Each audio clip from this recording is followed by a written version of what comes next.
Hello friends, இன்றைக்கி ஒரு Sunday special hotel ஸ்டைலில் சாப்பிடுவோம். நம்ம பூசணிக்காவை கட் பண்ணி வைக்கலாம்.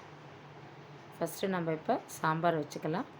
புளியை கரைச்சி அதில் வடிகட்டி ஊற்றிருக்கேன். சாம்பார் பொடி, கல் உப்பு கொஞ்சம் போட்டுக்கலாம்.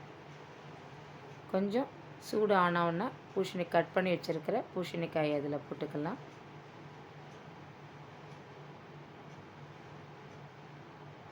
நல்லா பூசணிக்காய் வேகட்டும், நல்லா கொதிக்கட்டும். அப்புறம் பருப்பு நான் வேக வச்சுருக்கேன். அதை நம்ம இதில் கரைச்சி எடுத்து ஊற்றிக்கலாம். அப்புறம் இப்போ நம்ம தாளிச்சுக்கலாம். கொஞ்சம் எண்ணெய் ஊற்றிருக்கேன். கடுகு, வெந்தயம், பெருங்காயம், கருவேப்பிலை, கொத்தமல்லி.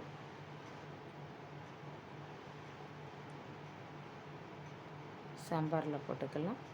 சாம்பார் ரெடி ஆயிடுச்சு.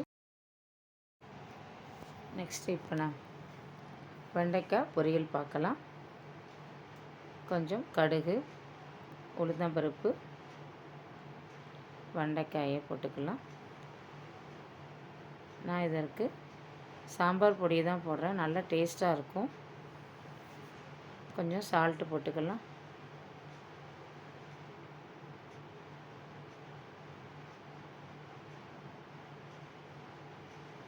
நல்லா வதக்கிக்கலாம். சூப்பராக வெண்டைக்காய் பொரியல் ரெடி ஆகிடுச்சு. நெக்ஸ்ட்டு தக்காளி பழம் ரசம், புளி கரைச்சி ஊற்றிருக்கேன். தக்காளி பழம் போட்டிருக்கேன். கொஞ்சம் உப்பு, ரசப்பொடி. நல்லா கொதிக்கட்டும்.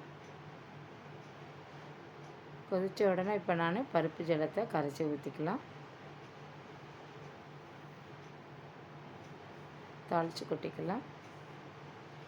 கடுகு, ஜீரகம், பெருங்காயம், கருவேப்பிலை, கொத்தமல்லி.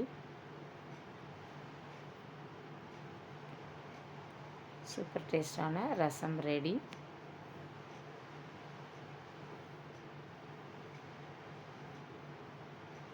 நெக்ஸ்ட்டு நான் பூசணிக்காய் அல்வா பண்ண போகிறேன். பூசணிக்காயை நல்லா திருகி வச்சுருக்கேன். அதனுடைய சாரெல்லாம் புழிஞ்சு அதை இப்போ நல்லா கொதிக்க வச்சுருக்கேன். அது சூடானவுடனே பூசணிக்காயை வடிகட்டினதை போடலாம். கொஞ்சம் குங்குமப்பூ போட்டிருக்கேன். கலர்லாம் அதில் இறங்கிடும். தேவைன்னா கலர் பொடி போட்டுக்கோங்க. சர்க்கரை போட்டிருக்கேன். 1 கப்பு பூசணிக்காய் இருந்ததுன்னா 3/4 கப்பு சர்க்கரை போட்டிருக்கேன். முந்திரி பருப்பு 2 ஸ்பூன் நெய் விட்டு முந்திரி பருப்பு தாளித்து இதில் கொட்டிக்கலாம். கொஞ்சம் ஏலக்காய், பச்சை கற்பூரம் போட்டிருக்கேன். சூப்பர் டேஸ்டான அல்வா ரெடி. இப்போ மோர் மிளகா வறுத்து வச்சுருக்கேன். நெக்ஸ்ட்டு அப்பளம். ஹோட்டல் ஸ்டைலில் நமக்கு சாப்பாடும் ரெடி, நல்ல ஹெல்த்தியான ஃபுட்டும் ரெடி. வத்தலை பாக்கு. Thank you friends.